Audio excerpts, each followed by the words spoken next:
The Lycurgus cup's colour shift. In the muted light of the British Museum's Roman Britain gallery, a small glass cup sits in a case. At first glance, it is an exquisite but unassuming relic from the 4th century AD. The craftsmanship is fine, depicting the mythical King Lycurgus entangled in vines, a scene from the triumph of Dionysus. But then, the lighting changes. A museum attendant, or perhaps a carefully timed display, shifts the illumination. What was a jade-green vessel moments before now glows with a deep, translucent ruby red. This is the Lycurgus cup, and it performs this chromatic magic because the Roman artisans who made it, whether they knew it or not, were masters of nanotechnology. They had stumbled upon and then deliberately harnessed a property of matter that would not be scientifically understood for another 1600 years. The cup is a dichroic glass, changing colour based on the direction of the light source. It is a single solid object that tells two different stories, and within its molecular structure lies one of the most precise and baffling technologies to survive from the ancient world. The mainstream anchor for this artefact is its undisputed provenance and artistic context. It is a Roman cage cup or diastretum, a type of luxury glass where a thick blank is painstakingly cut and ground back to leave a decorative figural cage standing out from a delicate inner shell. Only a few dozen complete examples survive, testaments to almost unimaginable skill and patience. The Lycurgus cup is the finest of them all, and its dichroism is unique among surviving examples. The scene of Lycurgus, ensnared by the vengeful god Dionysus for his disrespect, is a powerful allegory of the dangers of hubris and the intoxicating power of the divine, a suitable metaphor for the cup's own mesmerizing and inexplicable property. For centuries, the mechanism behind the colour shift was a complete mystery, considered a lost secret of Roman glassmaking, perhaps involving rare gold and silver alloys. It wasn't until the late 20th century, with the advent of electron microscopy, that the true microscopic marvel was revealed. This leads to the lesser-known, curious detail that elevates the cup from a beautiful oddity to a technological miracle. In the 1990s, researchers placed a fragment of the cup under a microscope. They discovered that the glass was impregnated with billions of metallic particles, an alloy of gold and silver, but each particle was unimaginably small, about 50 nanometers in diameter, roughly 1,000th the width of a grain of fine sand. These are not flecks or flakes, they are nanoparticles. The Romans had, through a process of extreme grinding and mixing called colloidal dispersion, created a glass saturated with these tiny metal specks. The colour-changing effect, called dichroism, occurs because of how these nanoparticles interact with light. When light shines on the cup, reflected light, the nanoparticles scatter the blue and green wavelengths, making the glass appear green. When light shines through the cup, transmitted light, the nanoparticles absorb the blue and green wavelengths, allowing the red wavelengths to pass through, creating the rich crimson glow. The precise size and composition of the particles are critical. A variance of just a few nanometers would result in a different, muddy colour. Scholars still debate whether the Roman craftsmen understood the optical physics they were exploiting, or if they were following a revered empirical recipe, a kind of alchemical formula, passed down through glass-making guilds. Was it a staggering accident, or the product of deliberate incremental experimentation? The fact that no other dichroic glass of this quality exists suggests the knowledge was incredibly rare, perhaps confined to a single workshop in Alexandria or Rome, and was lost in the economic and social collapse of the Western Roman Empire.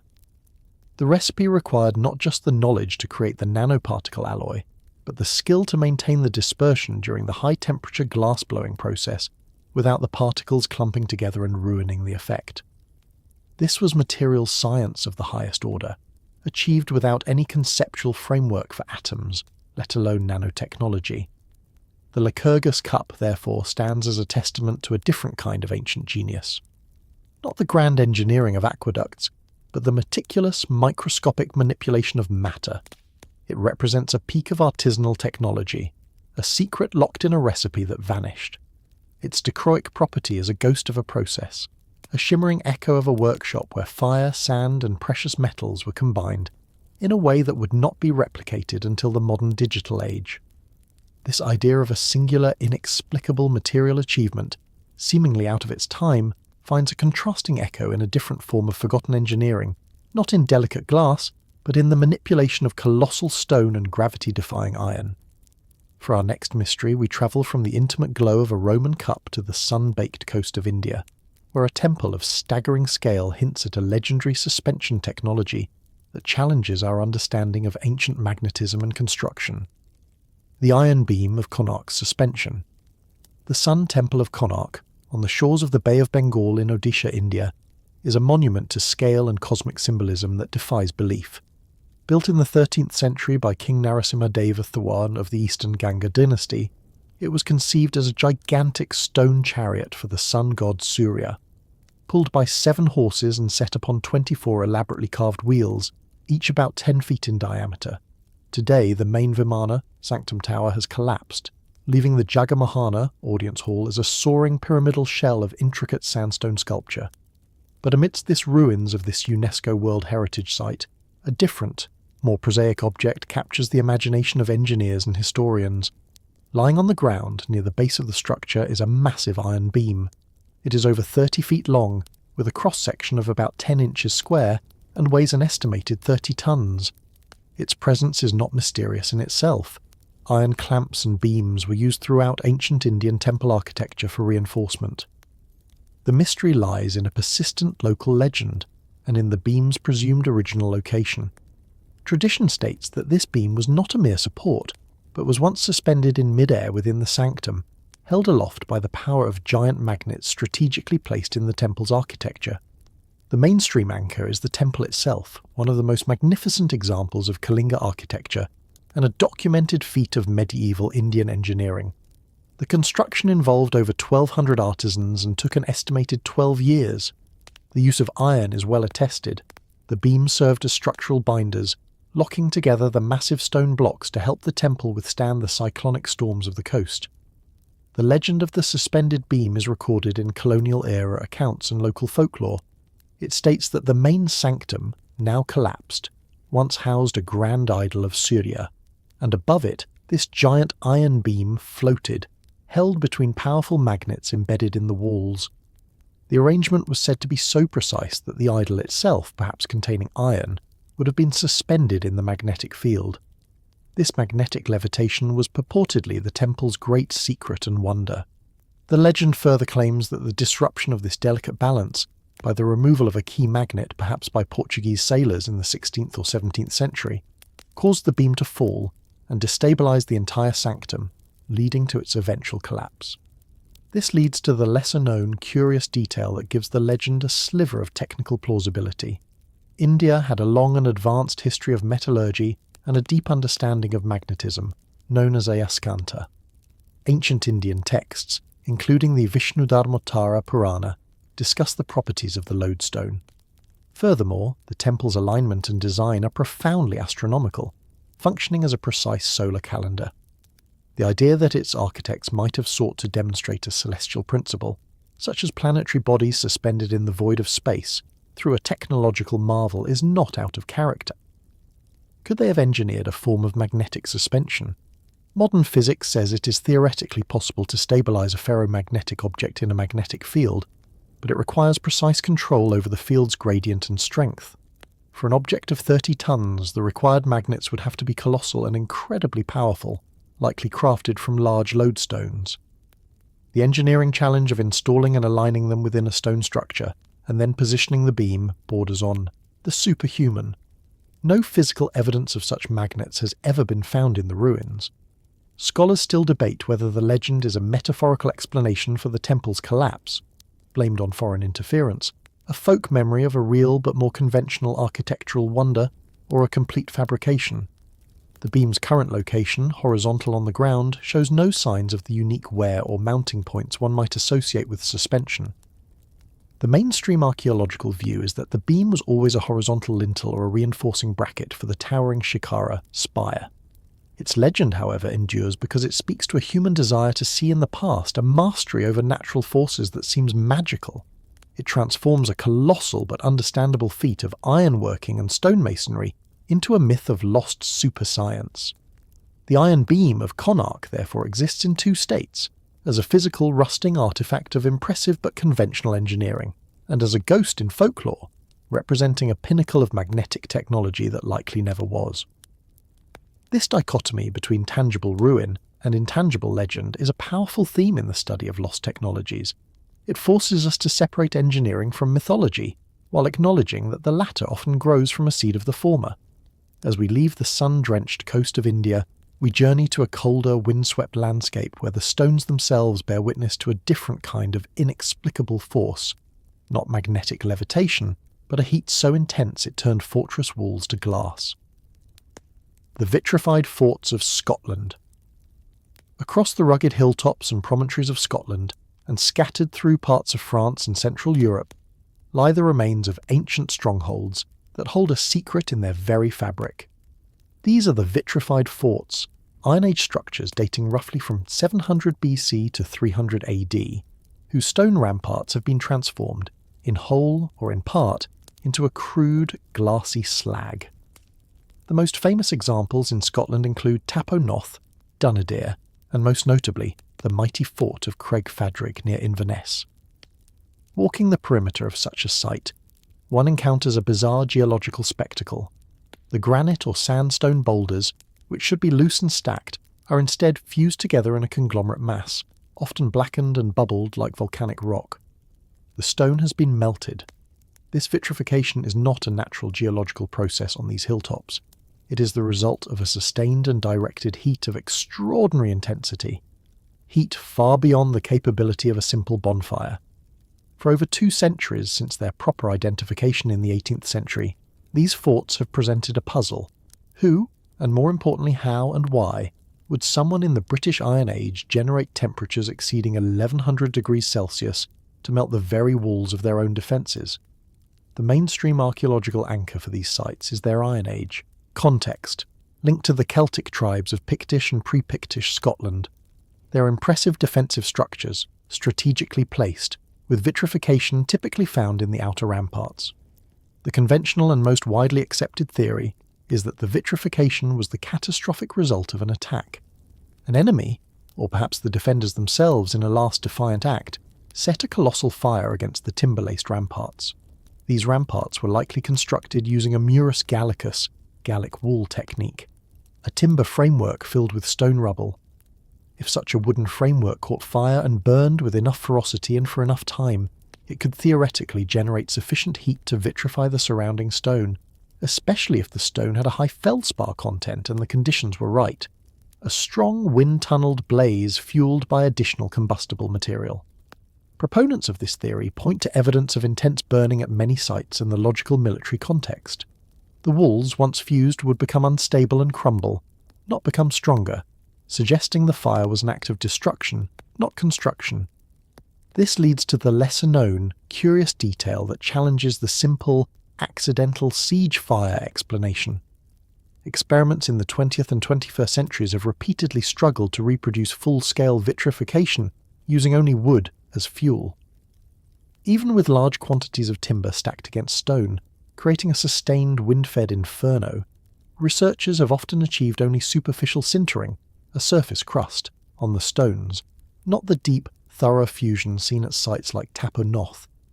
The temperatures required to melt granite, around 1200 Ldomwasers, are at the very upper limit of what a wood fire can achieve, and maintaining that heat for the days likely required to fuse multi-ton boulders is a tremendous logistical challenge. This failure has given rise to alternative fringe-adjacent theories. Some researchers have proposed the deliberate use of an additional secret fuel, perhaps coal, peat soaked in animal fat, or even a form of ancient incendiary compound akin to Greek fire. Others look to more speculative sources, like directed lightning or even energy weapons from a lost civilization. While these are extreme, the experimental difficulties keep the door open for a lost technique of pyrotechnology, a deliberate method of generating ultra-high temperatures that the Iron Age people possessed and then lost. Scholars still debate whether vitrification was an intended outcome or a disastrous side effect. A minority theory posits it was a deliberate construction technique to create stronger, monolithic walls. However, the fused walls are often more brittle and prone to collapse than well-laid dry stone, arguing against this. The most compelling modern view is a synthesis. The vitrification was likely an unintended consequence of a specific type of intense, prolonged attack on a specific type of timber-laced wall under perfect or perfectly terrible conditions of wind, fuel, and stone composition. The knowledge lost, then, is not necessarily a secret recipe for a superfuel, but perhaps the specialized siegecraft required to orchestrate such a conflagration, a lost art of destruction. The vitrified forts stand as sombre, blackened monuments to a violent and technologically ambiguous past. They are a testament to fire's dual role as a tool of life and an agent of apocalyptic transformation. The mystery is not one of peaceful innovation, like the Lycurgus cup, but of the extreme limits of ancient warfare's destructive power. They force us to question the upper boundaries of what primitive technology, in a moment of focused fury, could achieve. From these scorched highland ramparts, we now turn our gaze upwards to the night sky, and to a stone that may not commemorate a battle, but a celestial cycle so long it spans generations, the Snoldelev Stone's celestial map. On the island of Zealand, Denmark, in the quiet precincts of the National Museum in Copenhagen, stands a runestone of uncommon elegance.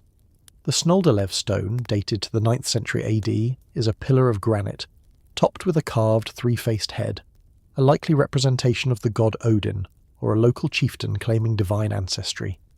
Its runic inscription is straightforward, a proud declaration: Gunni, son of Thorkel, the Thulla of Salhauga, placed this stone. Thulla was a poet, a lawkeeper, a man of elevated status in Viking Age society. For decades, the stone was admired as a fine example of the Mammon style, its swirling serpent patterns and clear inscription telling a simple story of lineage and power. But in the late 20th century, a researcher looked past the runes and the beasts, focusing instead on a seemingly decorative element, a precise 8-petaled rosette or star carved near the top. This was not just ornamentation, he proposed. This was a map. Not a map of lands, but of the heavens, and it pointed to a celestial event of profound temporal significance, the major lunar standstill, a cycle that unfolds only once every 18.6 years. The mainstream anchor for this theory is the stone itself and the well-documented astronomical prowess of the Norse. The Vikings were sophisticated navigators and keen observers of the sky. Their calendrical systems, like the primstav, runestaff, tracked solar and lunar cycles for both practical and religious purposes. The 8-petaled star is a known symbol, but its interpretation has varied. Some see a solar wheel, a symbol of the god Frey, others a Volknut, associated with Odin and the slain. The proponent of the astronomical theory, however, noted the rosette's exact symmetry and its positioning. He argued that if the stone were placed in its original upright orientation, now lost, the petals and the spaces between them could align with the extreme rising and setting points of the moon over the 18.6-year Metonic cycle. At the major lunar standstill, the moon reaches its most northerly and southerly points on the horizon, points that only shift minutely over a human lifetime. Marking such an event was not about daily navigation, but about deep time, about anchoring a family's or a chieftain's legacy to the slow, grand clockwork of the cosmos. This leads to the lesser-known, curious detail that lends weight to the hypothesis. Near the Snoldelev find site are several burial mounds and ancient field boundaries that appear to have specific alignments to solar solstices. This suggests the local landscape itself was an archaeoastronomical canvas.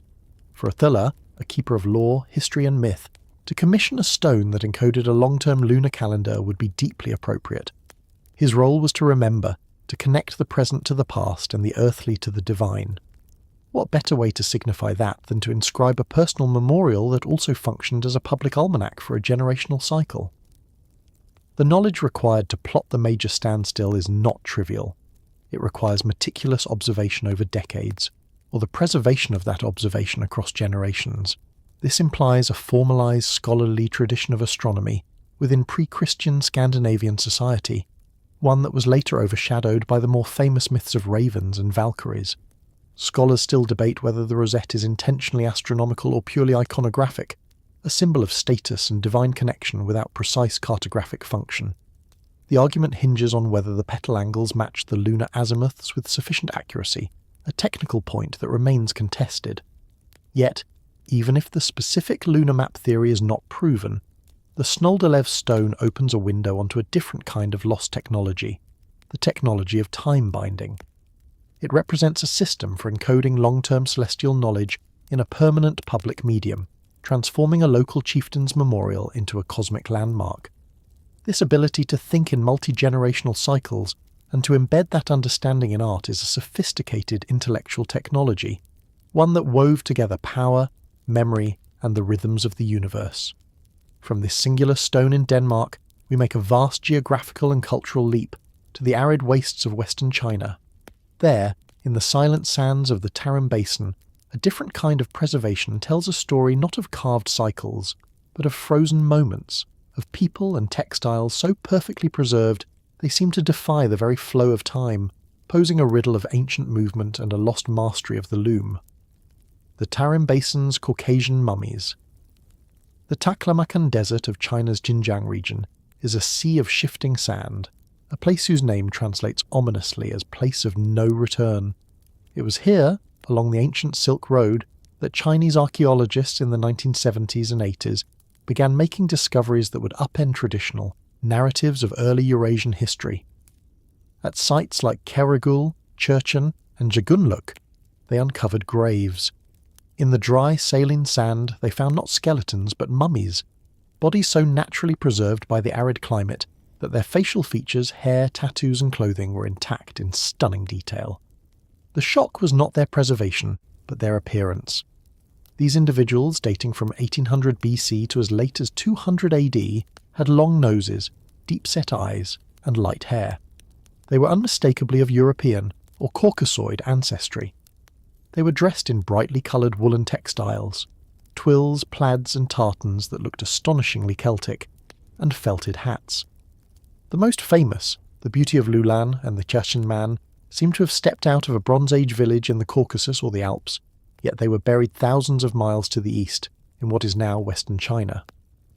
They represent a lost migration, a forgotten thread in the tapestry of human movement, and with them they carried a sophisticated and largely lost textile technology. The mainstream anchor for this mystery is the physical anthropology and genetics of the mummies themselves. DNA studies have confirmed their Western Eurasian origins, linking them to ancient populations from the Afanasyevo culture of southern Siberia and further back to the Yamnaya steppe herders. They were likely speakers of an early Indo-European language, possibly a branch of Tocharian, which was later attested in the region. They were not mere travellers. They established settlements along the rivers feeding the Tarim Basin, herding sheep and cattle, growing wheat and millet.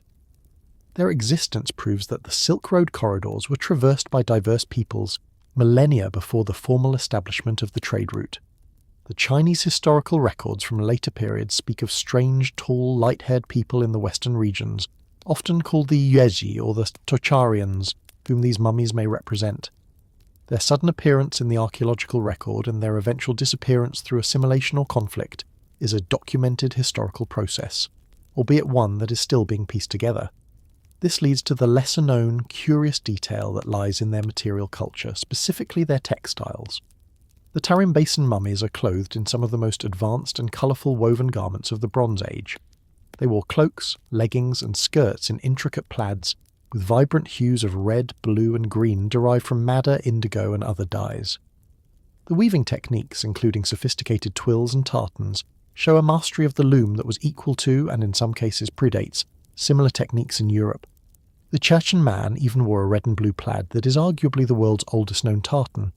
This textile technology was a complete system, from animal husbandry for wool, to spinning, to complex dye chemistry, to advanced loom, mechanics. This knowledge arrived with these migrants and flourished in the oasis settlements. Yet, as these populations were eventually absorbed into the expanding East Asian cultures of the region, this specific weaving tradition, this particular technology of pattern and colour, likely faded, replaced by local silk and other textile traditions. The precise recipes for the dyes, the loom setups, and the cultural meanings behind the patterns are lost. Scholars still debate the exact root and reasons for this remarkable migration eastward, and the nature of their interactions with the neighbouring Eastern Asian populations. Were they peaceful pastoralists, elite traders, or conquering warriors? The evidence suggests a degree of isolation, but also eventual integration. The true lost technology here is not a machine or a material, but a complete cultural package. The breed of sheep, the weaving styles, the dye law, and the aesthetic principles that define this people's identity. It is a reminder that technology is not just about objects, but about embodied practices and knowledge systems that can vanish when a culture is subsumed. The mummies of the Tarim Basin are frozen echoes of a lost world. Their very bodies are challenged to simple stories of ancient ethnic boundaries. They testify to a prehistoric globalization and to the fragility of cultural knowledge in the face of assimilation.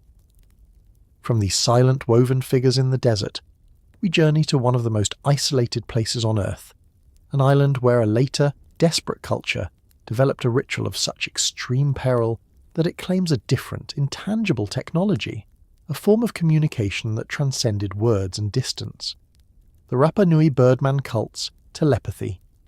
Easter Island, or Rapa Nui, is a speck of volcanic rock in the vast emptiness of the South Pacific, famed for its enigmatic moai, the towering stone heads that gaze inland. But by the 18th century, when European explorers made sustained contact, the society that erected those colossi had collapsed. In its place, a new and desperate religious political order had risen from the ecological and social ruins, the Tangata Manu, or Birdman cult. Centered on the sacred village of Orongo, perched on the rim of the Ranokau volcano, the cult's annual ritual was one of the most perilous in the Polynesian world.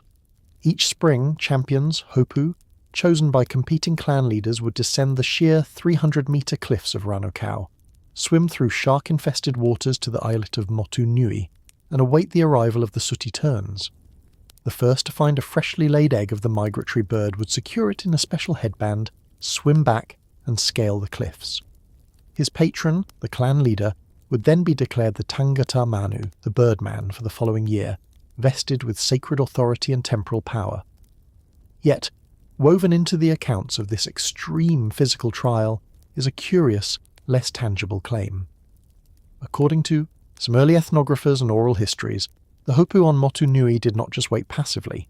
They engaged in a form of intense meditation or spiritual communication, attempting to psychically summon the birds to lay an egg near them, or to communicate their success telepathically back to the priests waiting anxiously at Orongo.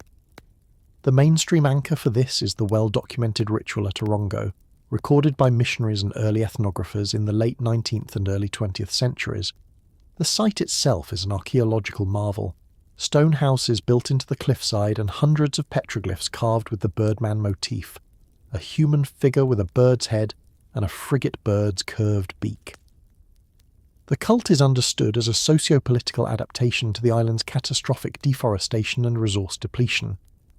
With the old ancestor-focused Moai system unsustainable, power shifted from hereditary chiefs to individuals who could prove a direct, annual connection to the fertility god Make, manifested through the egg, a symbol of new life. The physical ordeal was a means of redistributing power and resources in a failing ecosystem, a ritualized competition replacing warfare. The participants' names, the clans, and the outcomes for some years are recorded in early accounts, giving the practice a firm historical footing. This leads to the lesser-known, curious detail embedded in the ethnographic record. Catherine Routledge, during her 1914 expedition, collected detailed oral histories from the last living participants of the cult. Her accounts, and those of others, mention that while the Hopu waited on Motu Nui, a wait that could last for weeks or even months, they would enter a state called Hauti, or Rongorongo, terms also associated with the island's undeciphered script. In this state, they were said to be able to communicate with the birds or with their sponsors back at Orongo. Some stories tell of priests at Orongo claiming to see or know the moment an egg was found before the Hopu's return. This has been interpreted by some anthropologists and writers as a form of ritualized telepathy or clairvoyance, a trained psychic technology developed under extreme duress and cultural importance. A more anthropological interpretation suggests it was a state of heightened sensory awareness and focused intention, perhaps induced by isolation, fasting, and the immense psychological pressure of the contest. The communication might have been a prearranged signal, a fire, a particular positioning visible from the cliff tops.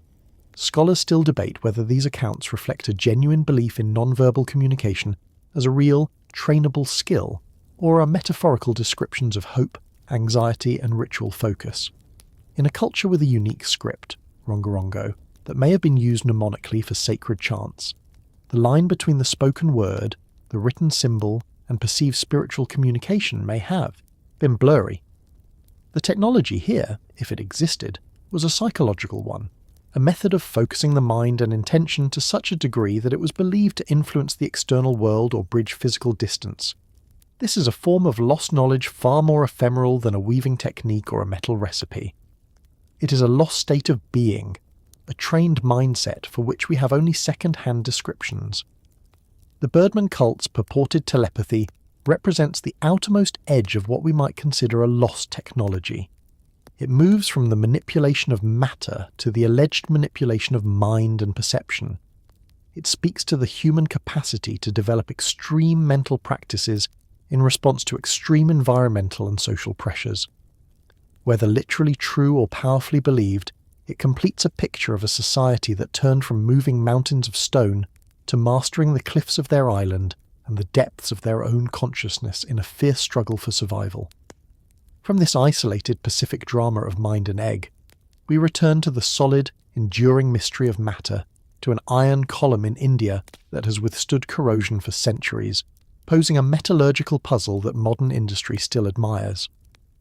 The Delhi Iron Pillar's anti-corrosion. In the courtyard of the Qutb complex in Delhi, amidst the ruins of early Islamic architecture, stands a column that predates its surroundings by nearly 700 years. It is a solid shaft of wrought iron, over 7 meters tall and weighing more than 6 tons. Inscribed in Sanskrit with a eulogy to a Gupta king, most likely Chandragupta II from the 4th century AD, it is a testament to the military and spiritual power of a classical Indian empire. But its historical significance is overshadowed by its physical defiance. For approximately 1600 years, through the humid monsoon seasons and the increasing pollution of modern Delhi, this iron pillar has stood exposed to the elements, and it has not rusted. A thin, dark grey protective patina coats its surface, but the deep, flaking corrosion that should have consumed a mass of wrought iron over a millennium and a half is strikingly absent. The Delhi Iron Pillar is not just an ancient artifact, it is a metallurgical marvel, a masterpiece of early ironsmithing that has resisted a natural process, oxidation, that seems as inevitable as time itself. Its secret is a passive protective layer, a product of both deliberate skill and a happy accident of chemistry that modern science has only recently begun to fully appreciate. The mainstream anchor for the pillar is its clear Gupta-era inscription and its well-documented history. It was originally erected at a Vishnu temple complex, possibly in present-day Madhya Pradesh, and was moved to Delhi in the 11th century by the Tomar king Anangpal. The inscription celebrates the king's victories and his devotion, anchoring the pillar in a specific historical and cultural moment of great technological and artistic achievement in India. The Gupta period was a golden age of Indian science, with advanced knowledge in mathematics, astronomy and metallurgy. The pillar's very existence is a display of that prowess. Forging a single, massive piece of wrought iron of such purity was a monumental task. Ancient Indian ironworkers used large clay furnaces to produce high-quality wrought iron, which was then laboriously hammered and welded to consolidate it into a single billet. The pillar is a testament to scale, consistency, and the organisational capacity to command such a project. This leads to the lesser-known, curious detail that explains its corrosion resistance, a discovery made only through late 20th century materials analysis. For years it was speculated that the iron was of an extraordinary secret purity. However, metallurgical studies revealed that while the iron is indeed of high quality with low slag content, its secret lies not in the bulk metal, but in the thin protective film on its surface, a layer only about 1/5 the thickness of a human hair. This film is a complex mix of iron, oxygen, hydrogen, and, critically, phosphorus. The ancient smiths used a high phosphorus iron ore, a common feature of iron produced in the traditional Indian bloomery process. During the forging, the phosphorus was not removed as it would be in modern steelmaking. This high phosphorus content, combined with the particular hammering and heat treatment used and the unique atmospheric conditions of Delhi, with its periods of high humidity followed by dryness, led to the spontaneous formation of this stable, protective layer of miso-wheat, a compound of iron, oxygen, and hydrogen phosphate. This layer is self-healing, minor scratches are repaired by the ambient conditions. It was almost certainly an unintended, if brilliantly exploited, consequence of the local materials and methods. The knowledge was not a written recipe, but an empirical craft tradition. Scholars still debate whether the initial creation of the pillar involved a specific, now-lost passivation technique, such as applying a treatment to the hot metal, or whether its longevity is purely the result of the fortuitous combination of high phosphorus ore, skilled forging, and a conducive environment. The fact that other smaller artifacts from the same period show similar corrosion resistance suggests the latter, that this was a known quality of properly worked Indian iron, even if the exact chemical mechanism was not understood. The lost aspect is not necessarily a secret formula, but the widespread craft ecosystem that produced such material routinely. As industrial processes replaced traditional ones, the specific conditions that yielded this passive layer were lost. The Delhi iron pillar stands as a quiet rebuke to the assumption that technological progress is linear. Its corrosion resistance, born from a pre-industrial process, outperforms much modern steel in its specific environment. It represents a peak of empirical materials science, achieved through generations of observation and practice, rather than theoretical chemistry.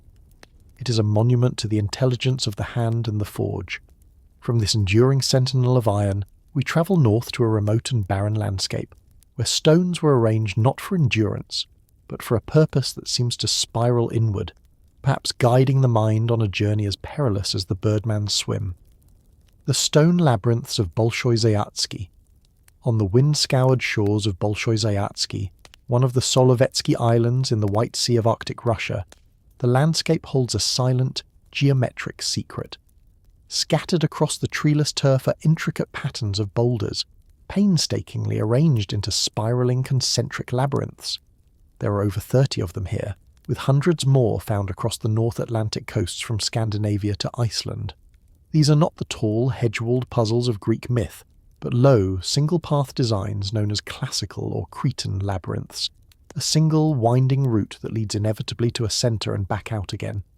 Dating is profoundly difficult, but they are attributed to the Proto-Sami peoples or other prehistoric Arctic cultures, possibly as old as 3,000 years.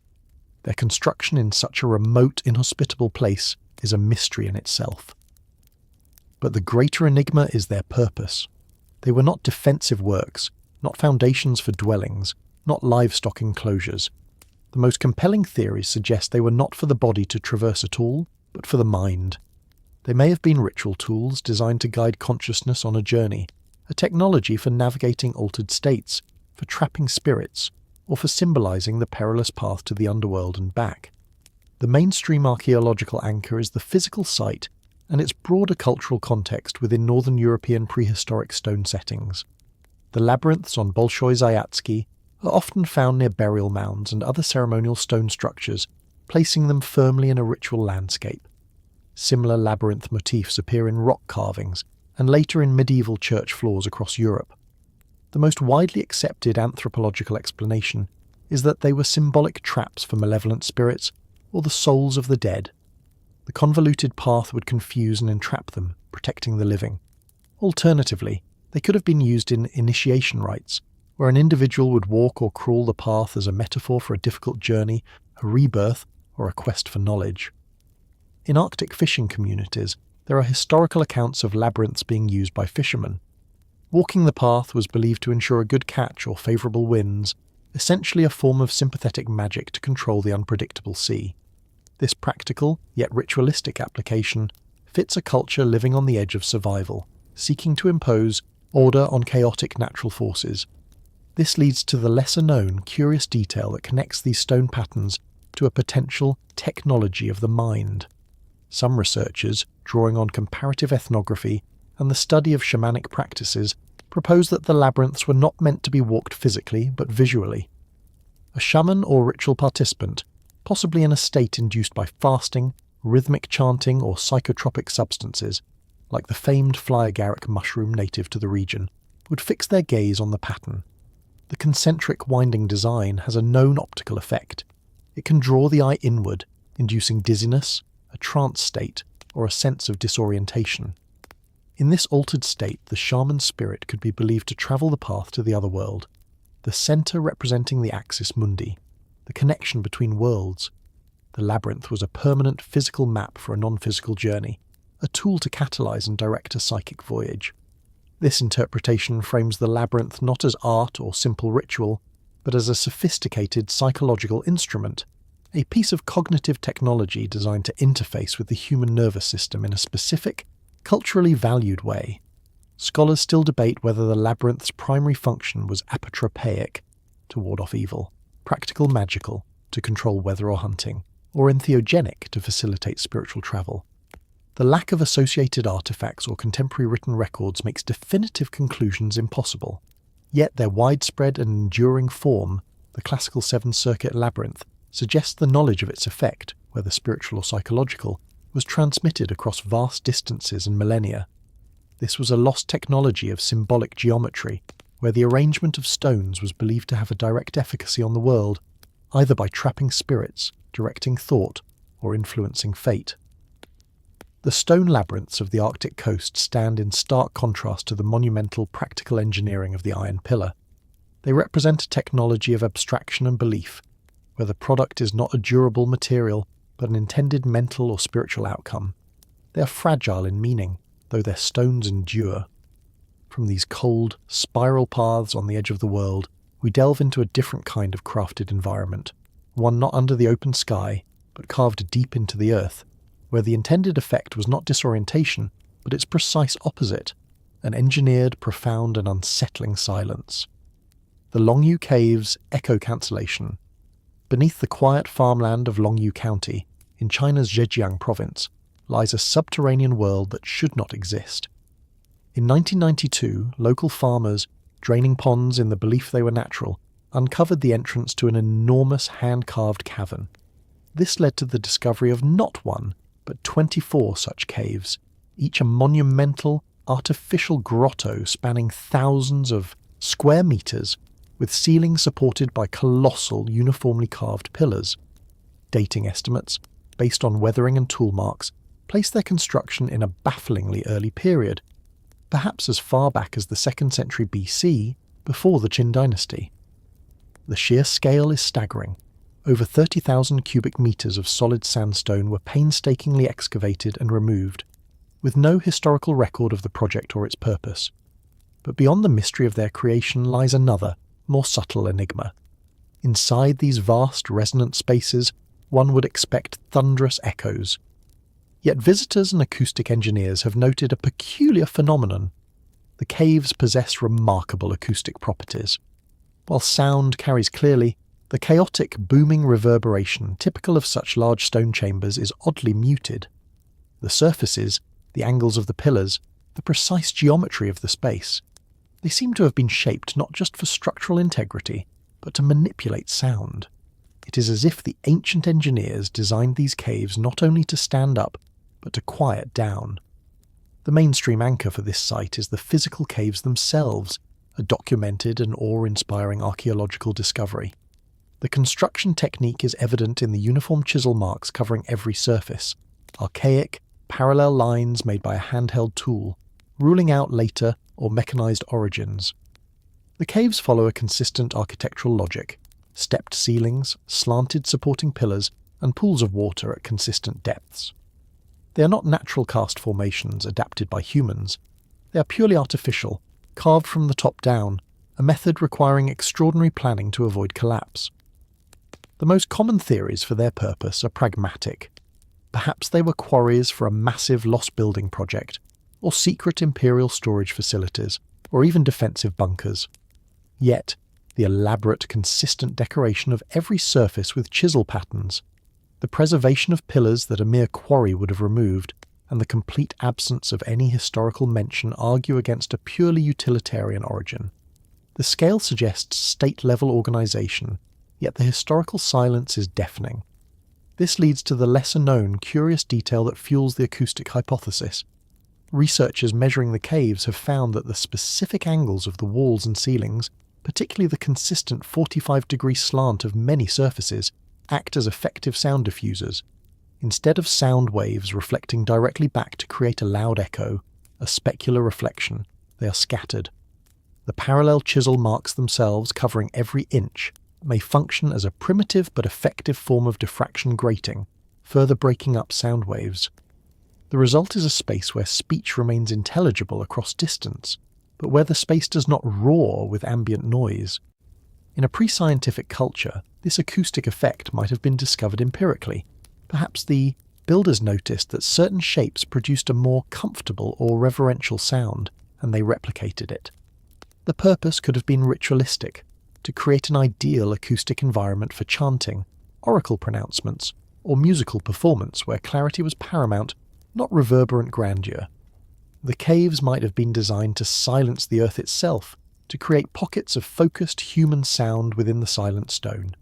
Scholars still debate whether the acoustic properties are a deliberate engineered feature or a fortunate byproduct of a structural design chosen for other reasons, like distributing weight.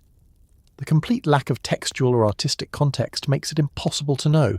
However, the combination of immense effort, total historical secrecy, and the resulting subtle acoustic effect is powerfully suggestive. It implies a level of sensory awareness and environmental engineering that goes far beyond simple excavation. This was a technology of space-making, where the geometry was manipulated to produce a specific experiential quality, a quality of sound that feels controlled, intimate and purposeful despite the cavern's vastness. The Longyou Caves present a mystery of both mass and minutiae. They are at once brutally physical in their execution and delicately sophisticated in their potential effect. They represent a lost technology of environmental sculpting, where the goal was to shape not just rock, but the very experience of being within it. From this silent subterranean world of muted echoes, we return to the world of metal and conflict, to a blade so pure and advanced that its discovery in a Viking grave seemed to place it centuries out of its time, a whisper of a metallurgical tradition that flared brightly and then faded. The Viking Ulfberht sword's purity. In the damp earth of Viking Age graves across Scandinavia and along the river routes to the east, a distinct class of weapon stands apart. These are the Ulfberht swords, named for the inscription inlaid in their blades, Pulvlfberhtspulsti. Dating from roughly 800 to 1100 AD, they are the premier weapons of their era, found from Norway to the Volga. What makes them extraordinary is not their design, which follows the classic Viking pattern, but the material from which they are forged. When metallurgists analysed these blades, they made a startling discovery. The best of the Ulfberht swords are made of crucible steel, a material of such high purity and carbon content that it would not be seen again in Europe until the Industrial Revolution, nearly 800 years later. This was not the familiar pattern-welded steel of the time, made by folding and twisting rods of iron and slag. This was a homogeneous, high-carbon steel capable of being both incredibly hard and remarkably flexible, a blade that could slice through lesser weapons and armour without shattering. The inscription was a brand, a mark of supreme quality that was recognised across the medieval world.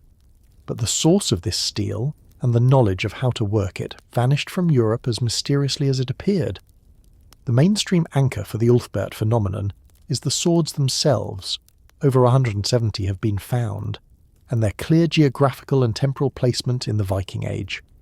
The inscription, using the Latin alphabet, suggests Frankish, Carolingian origin, and indeed, the Rhine region is a likely source for their manufacture. The Vikings were both fearsome users and sophisticated traders.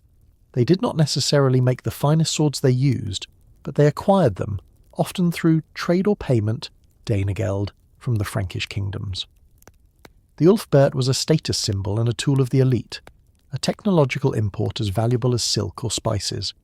The mystery deepens because the quality is not uniform. There are bad Ulfberhts with inferior steel and sloppy inscriptions, likely later copies or fakes trading on the famous name, but the genuine high-quality specimens represent a technological peak. This leads to the lesser-known, curious detail about the source of the raw material. The analysis of the purest Ulfberht blades points to a specific origin for the steel, Central Asia, likely modern-day Uzbekistan or Turkmenistan. This was the region of the historical crucible steel industry, where craftsmen in cities like Merv and Herat perfected the production of fulad or wootz steel, the same material that would later be used for legendary Damascus blades. The process involved melting iron with carbon-rich material, in a sealed clay crucible, resulting in a liquid steel ingot with a very high uniform carbon content. This crucible steel ingot was then traded over vast distances along the Volga trade routes. The makers of the Ulfbert swords, likely in the Rhineland, acquired these precious ingots and forged them into blades, inlaying their famous name.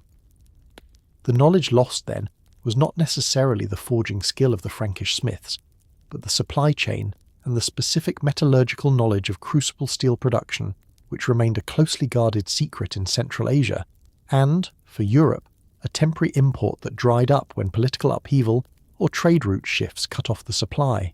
Scholars still debate whether the Ulfbert makers fully understood the exotic material they were working, or if they simply treated it as a superior type of iron, using their traditional smithing techniques to shape it. The secret of consistently producing such pure, high-carbon steel in Europe was lost because the knowledge had never fully taken root. It was an imported technology, not a homegrown one.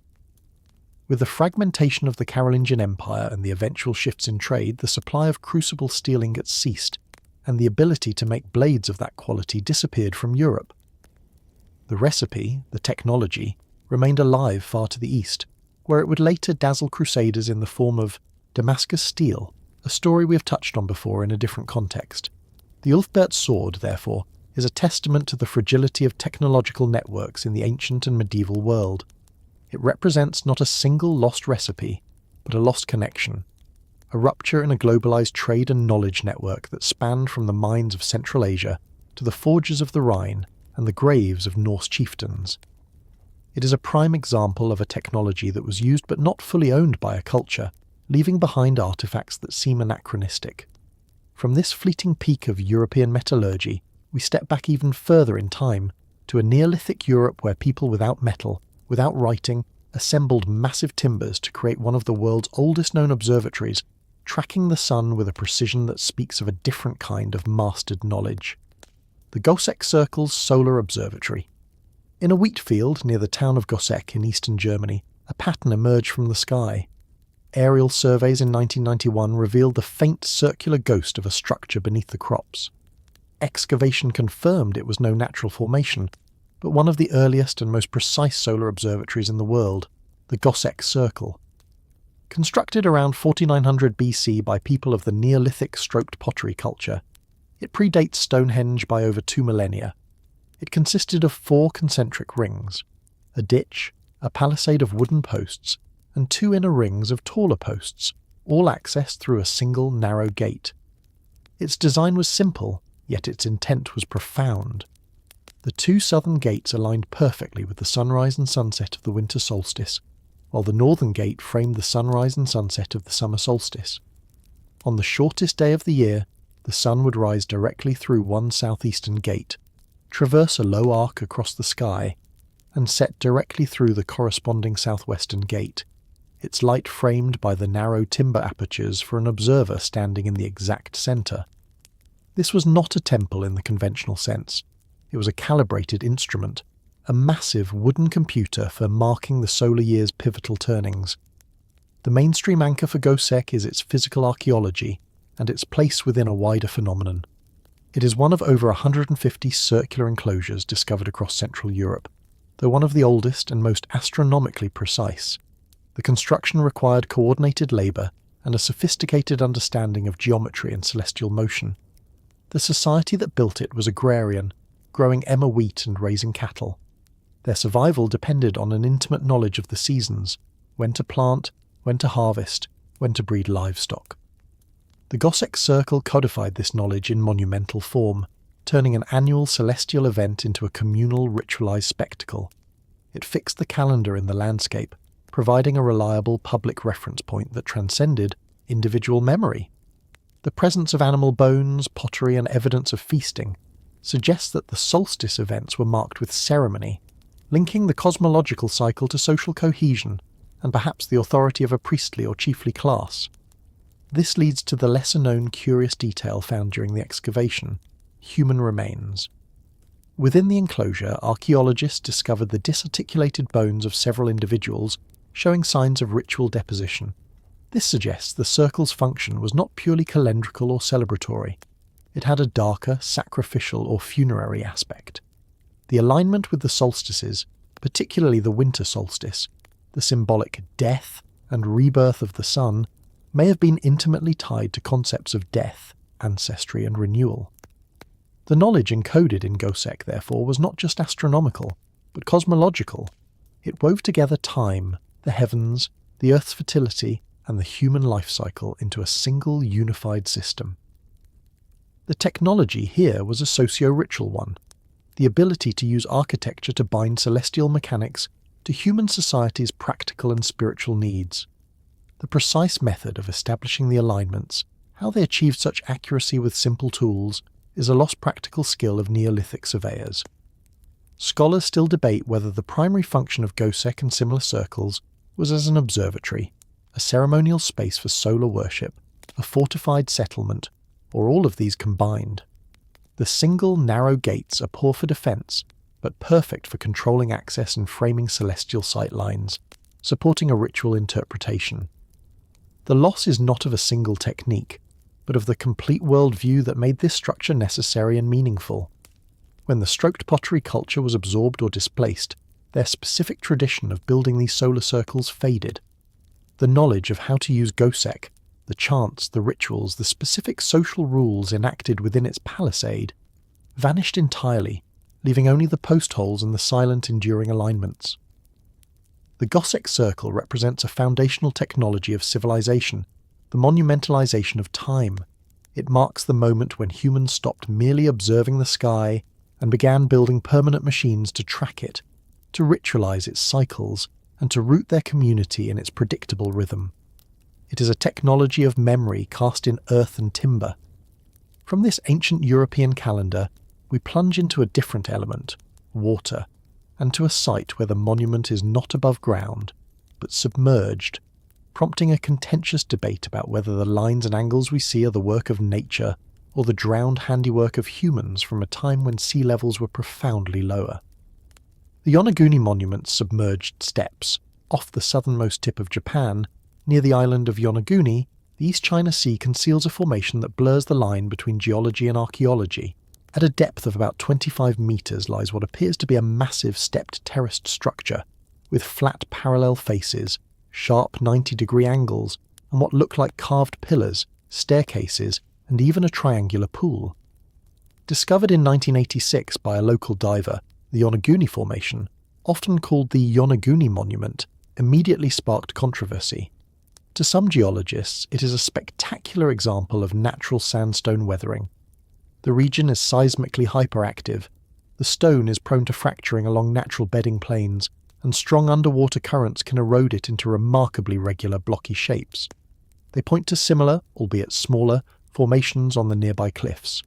To others, notably the researcher who brought it to wider attention, Professor Masaki Kimura, the conjunction of features is too complex, too architectural, to be purely natural. He identifies twin pillars, what he calls a stage, terraces that align with magnetic directions, and carved channels that seem deliberate. If human-made, it would have been constructed or carved when sea levels were over 25 metres lower, during the last ice age, around 10,000 years ago or more, a time frame that predates any known complex civilization in the region by millennia. The mainstream scientific anchor for the site is its geology. The formation is part of a contiguous sandstone bedrock unit. Mainstream archaeology and geology overwhelmingly favour the natural formation hypothesis. They argue that the steps are the result of sheet jointing and differential erosion, where harder layers of rock weather more slowly than softer ones, creating a stepped appearance. The seemingly straight edges and right angles are common in fractured sedimentary rock, especially under the consistent directional force of ocean currents. No human artefacts, tools, pottery or bones have been found in situ on the main structure that would definitively prove human modification. Dives have recovered some stone tools and pottery fragments from the general area, but these date to the much later Jomon period, roughly 14,300 BC, and were likely washed down from the island, not associated with the construction of a submerged city. The consensus is that Yonaguni is a beautiful and thought-provoking natural wonder, not a lost Atlantis of the Pacific. This leads to the lesser-known, curious detail that keeps the debate alive. While the main formation may be natural, some specific features are harder to dismiss with pure geology. Kimura and other De Veers point to two round holes, about 2 feet deep, adjacent to each other on a rock surface, features that resemble mortise holes for holding wooden pillars, which would not form naturally. They also highlight a long, straight and deep trench that runs for several metres, with a consistent width and sharp inner edges, cutting across natural bedding planes in a way that seems deliberate. Furthermore, sonar mapping has revealed what appear to be other, geometric structures and wide, paved-like pathways in the vicinity, suggesting the main formation might be part of a larger complex. Even if 95% of the structure is natural, the possibility remains that ancient humans might have enhanced a striking natural formation, carving channels, steps, or niches into the existing rock to suit ceremonial purposes when it was above water. This theory of terraforming, or modification, is more plausible than wholesale construction, but it still pushes the timeline of complex activity in the region back into the Pleistocene. Scholars still debate whether any of the features show clear, unambiguous signs of human tool marks that cannot be explained by quarrying, anchor damage, or natural erosion. The fundamental issue is one of epistemology. At what point does natural formation become so geometrically regular that we must consider an artificial origin? Yonaguni sits precisely on that blurred line. The lost technology, if it exists, is not necessarily one of construction, but of identification, the knowledge of who might have used this site, and for what purpose, when it was a coastal promontory or island. It is a ghost of a possible pre-Yomon culture with the organisational capacity or spiritual impetus to modify a landscape on a grand scale, a culture whose traces were submerged by rising seas and the sands of time. The Yonaguni monument, whether a masterpiece of nature or a relic of a forgotten epoch, forces a confrontation with the vast unexplored chapters of human prehistory, chapters that lie submerged on continental shelves around the world. It is a reminder that our current historical record covers only a fraction of humanity's journey, and that some technologies, perhaps simply those of a large-scale rock modification, may have risen and fallen with sea levels.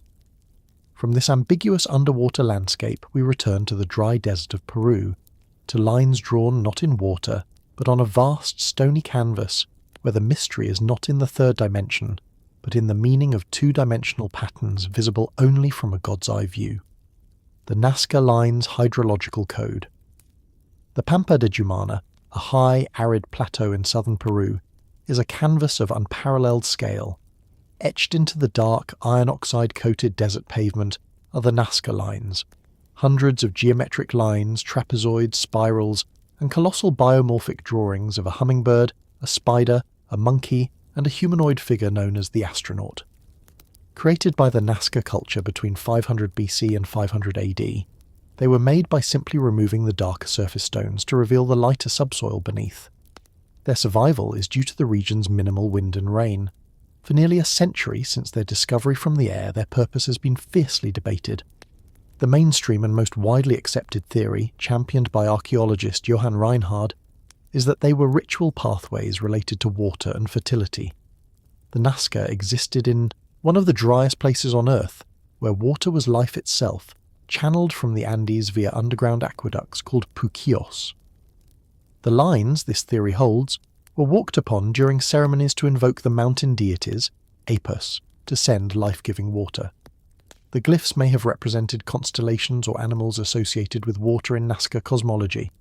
However, a more specific and technologically compelling hypothesis has gained traction. That the lines are not just for water, but are a gigantic map of it. This leads to the lesser-known, curious detail that forms the core of the hydrological map theory. In the 1980s, researcher David Johnson, working with archaeologist Donald Proul, proposed a striking correlation.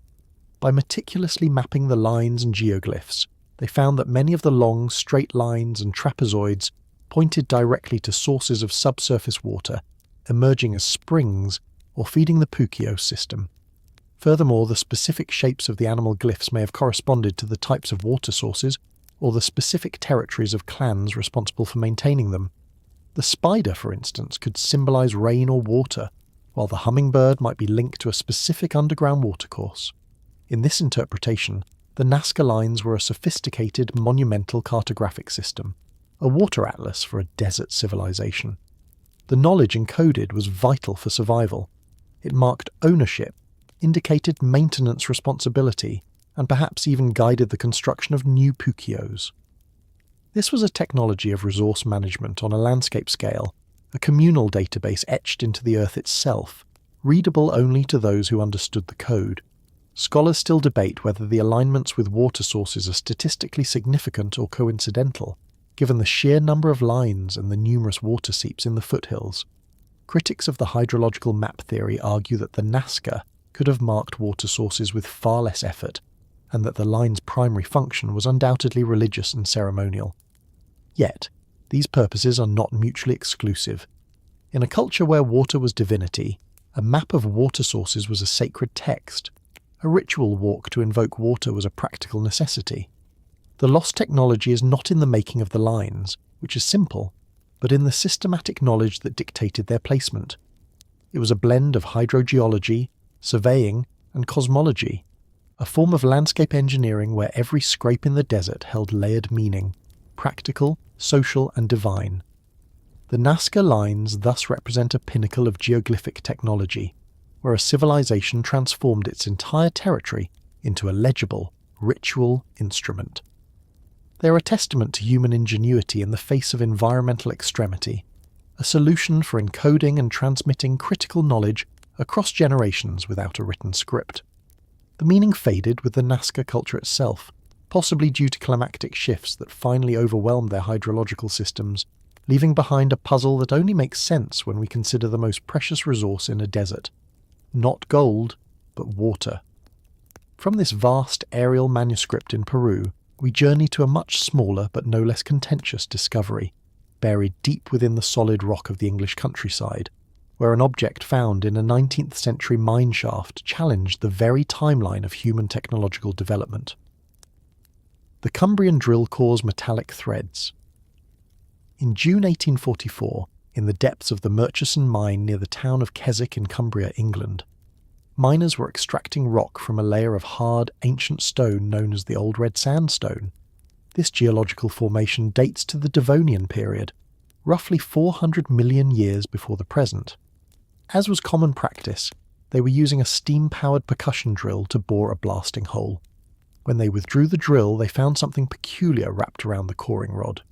According to the subsequent report in the Times of London, and later in the scientific journal The Athenaeum, it was a metallic object, described as a fine, delicate thread or wire embedded within the solid stone. The miners and the mine's manager, a Mr. G.F. Burr, were adamant. The stone had been intact before drilling. The object came from within it. A local naturalist, Sir David Brewster, examined the fragment and declared it to be a manufactured item, resembling a modern nail or a drill bit. The story caused a minor sensation, then faded into the archives of geological curiosities. It became known as one of the many out-of-place artifacts, or OOPArts. The claim, if true, is unimaginable. Evidence of metalworking, of technology, in a period when complex life on Earth was only just beginning to crawl onto land. The mainstream scientific world has always rejected it, but the story endures as a perfect example of how a single, anomalous find can challenge the foundations of accepted history and force uncomfortable questions about evidence, memory, and the limits of our knowledge. The mainstream anchor for this story is its historical documentation, not the object itself, which was lost shortly after its discovery. The report in the Times and the follow-up in the Athenaeum are real historical texts from 1844. The mine and its manager were real. Sir David Brewster was a respected physicist and natural philosopher, inventor of the kaleidoscope. This gives the account a veneer of credibility that pure folklore lacks. The standard and most likely explanation is a mix of human error and the period's less rigorous scientific standards. The most plausible theory is that the object was a piece of a miner's tool, a broken drill bit, a discarded nail, or a fragment of a surveying wire that somehow became lodged in the drill hole during the work and was mistakenly believed to have come from the rock. Alternatively, it could have been a deliberate hoax, either by the miners for notoriety or by someone else. The Victorian era was rife with archaeological and geological hoaxes, from Piltdown Man to Cardiff Giant. Without the physical object to analyse with modern methods, the case is scientifically closed. It is an anecdote, not evidence. This leads to the lesser-known curious detail that revolves around the specific geology of the site. The Old Red Sandstone is a non-conformity formation in that region, meaning it lies atop much older folded rocks. The mine was deep and the miners were penetrating ancient undisturbed strata. Proponents of the object's authenticity argue that the miners of the 1840s, while not modern geologists, were intimately familiar with the rock they worked. They could distinguish between a recently broken surface and solid, virgin stone. The manager, Burr, staked his professional reputation on the claim. Furthermore, the description of the object as a thread or fine wire is oddly specific. A broken modern drill bit would be a chunk, not a delicate filament. Could it have been a natural metallic dendrite, a branching crystal formation of manganese or other metal that forms in rock fissures, mistaken for something manufactured? Possibly. But Brewster, an experienced scientist, reportedly dismissed that idea. This sliver of doubt, the competence of the witnesses, the specificity of the description, is what fuels the enduring mystery. Scholars, or in this case, historians of science and geology, still debate the most plausible chain of events that led to the published report. Was it a simple contamination, a hoax, a misidentified fossil, or a genuine, inexplicable anomaly? The story's power lies in its encapsulation of the ultimate lost technology scenario. Not just a forgotten method, but a potential artifact from a time so deep that its very existence would upend our understanding of life and intelligence on Earth. It represents the outermost boundary of speculation, where archaeology, geology, and myth converge. It is a ghost story for materialists, a reminder that the historical record, even the scientific one, is not immune to mystery and error. The Cumbrian drill core story, ultimately, is less about a lost technology and more about the idea of lost technologies. It is a cultural artifact itself, a testament to the human desire to find traces of intelligence in the deep past, to question the linearity of progress. It serves as a cautionary tale about evidence, but also as a spark for the imagination. From this ambiguous, vanished thread in English rock, we make our final leap to a document that is very real, meticulously preserved, and yet just as world-altering in its implications, a map that appears to show the world not as it was known in the 16th century, but as it might have been known in a far more distant ice-free antiquity. The Piri Reis maps Antarctic coastline. In the Topkapi Palace Museum in Istanbul, fragment of a larger world map painted on gazelle skin bears the signature of the Ottoman admiral and cartographer Piri Reis. Dated to 1513, it is a masterpiece of early modern synthesis, blending Portuguese, Spanish, Arab and older source maps. It shows the Atlantic Ocean with remarkable detail, the coastlines of Europe, West Africa, and, most controversially, parts of South America and a landmass to the south. In the marginal notes, Piri Reis states he used maps from the time of Alexander the Great, and that he incorporated charts from Christopher Columbus which are now lost. The map's enduring fame, and its status as a supposed impossible artifact, rests on one audacious claim, that the landmass at the bottom depicts the northern coastline of Antarctica, Queen Maud Land, free of its kilometre-thick ice cap, a condition that last existed millions of years ago. If true, it would imply the existence of a prehistoric seafaring civilization with advanced cartographic knowledge that somehow survived in map form for millennia before being copied by Piri Reis. The mainstream scholarly view offers a different, but no less fascinating explanation that reveals a different kind of lost knowledge. The solid mainstream anchor is the map itself, and its rich, documented context. Piri Reis was a real historical figure, a respected admiral and geographer. His notes on the map are explicit about his sources. He used 20 different charts and mappe mundi, including 8 Ptolemaic maps, 4 Portuguese maps of Asia, an Arab map of India, and the map of the Western lands drawn by Columbus. The map is a patchwork, a compilation, not an original survey.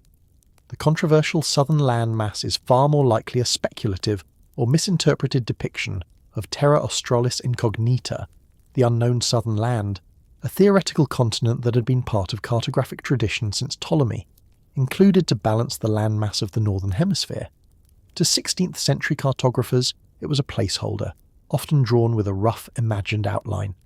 Alternatively, many scholars argue it is a badly distorted representation of the eastern coast of South America, with the prominent bulge of Brazil turned sideways, or a conflation of South America with rumoured lands further south like the Falkland Islands or Patagonia, which were just being explored.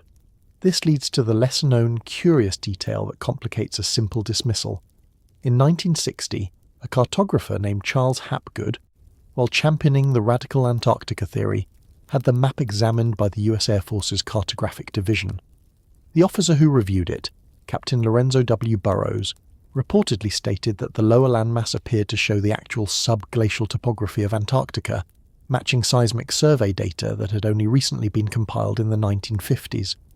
This statement, though often cited, is anecdotal and its context unclear. The officer was not a geologist, and the match is highly subjective. Modern detailed comparisons show that while certain capes and bays on the Peary Race map bear a superficial resemblance to features of Queen Maud Land, the fit is poor when overlaid precisely. The map lacks the defining peninsula of Antarctica and contains major rivers and mountains where the actual continent has none. The match is an example of pareidolia, seeing a meaningful pattern in random data. Yet, the very fact that such a comparison was made and that it sparked decades of debate speaks to the map's tantalizing ambiguity. The true lost knowledge here may be the content of Peary Race's source maps, especially the lost Columbus map, which might have contained novel but garbled information from early transatlantic voyages. Scholars still debate the identity of every coastline on the fragment, but the consensus is firmly against the Antarctica interpretation. The map's true value lies in what it tells us about the global exchange of knowledge in the Age of Discovery. It is a snapshot of a world in flux, where ancient Ptolemaic concepts coexisted with startling new empirical data from Portuguese caravels and Spanish carracks. The lost technology is not an ancient Ice Age survey, but the sophisticated medieval and early modern Arab and Portuguese cartographic techniques that Peary Race synthesized, many of whose original works have themselves been lost. His map is a palimpsest of fading knowledge, a last glimpse of source materials that vanished soon after. The Peary Race map then concludes our journey not with a bang of proven anomaly, but with the whisper of layered histories. It represents the technology of map-making itself, the painstaking translation of exploration, myth and mathematics into a representation of the world. Its mystery is not about a single lost civilization, but about the fragile chain of transmission that carries knowledge from one age to the next, often becoming distorted, reinterpreted, or lost altogether in the process. It reminds us that our understanding of the past is always a map, a construct, incomplete, pieced together from fragments and requiring careful, sober navigation to distinguish the outline of reality from the alluring shapes of speculation. Conclusion. Our journey through these 15 corridors of lost knowledge ends not with a definitive answer, but with a deepened appreciation for the texture of human ingenuity. We have moved from the microscopic, deliberate artistry of Roman nanoparticles to the colossal, communal effort of forgotten solar observatories, from the tangible defiance of an iron pillar to the intangible claim of a telepathic right. What unites these disparate mysteries is not evidence of ancient aliens or super civilizations, but something profoundly human, the relentless drive to understand and manipulate the world, whether through fire, stone, metal, or mind. The true pattern that emerges is one of fragility. Technologies are not simply invented and then progressively improved. They are ecosystems of knowledge, specific ores, trained craftsmen, social structures, trade routes, and cultural imperatives. When any part of that ecosystem collapses, the technology can vanish, leaving behind only its most durable shells, a glass cup, a stone wall, a rust-resistant column. These artifacts are not puzzles because the ancients were wiser than us, but because they were differently situated, solving different problems with different tools. Their success is as vulnerable to time's entropy as their failures. These stories also caution us against the arrogance of the present. The Lycurgus cup reminds us that empirical mastery can precede theoretical understanding by centuries. The Gossec circle shows that profound astronomical precision required no telescopes, only patience and purpose. The loss of these techniques is a humbling lesson in the mutability of progress. Ultimately, these ancient mysteries hold up a mirror. We see our own curiosity reflected in the attempt to decode the Phaistos disc or the Voynich manuscript. We see our own tendency to project our technological frameworks onto the past, turning snakes into light bulbs and legends into power grids. The value of these enigmas lies less in solving them and more in the questions they force us to ask about innovation, memory, and the strange winding path of human discovery. They are not anomalies in history, but essential parts of its narrative. Reminders that the past is not a linear prelude to our present, but a vast and varied landscape of experiments in being human, most of which left only whispers in stone, echoes in caves, and shadows on a map. The silence surrounding them is not a void, but a space for contemplation, inviting us to wonder not just at what was achieved, but at all that was tried, held, and then let slip through the fingers of time.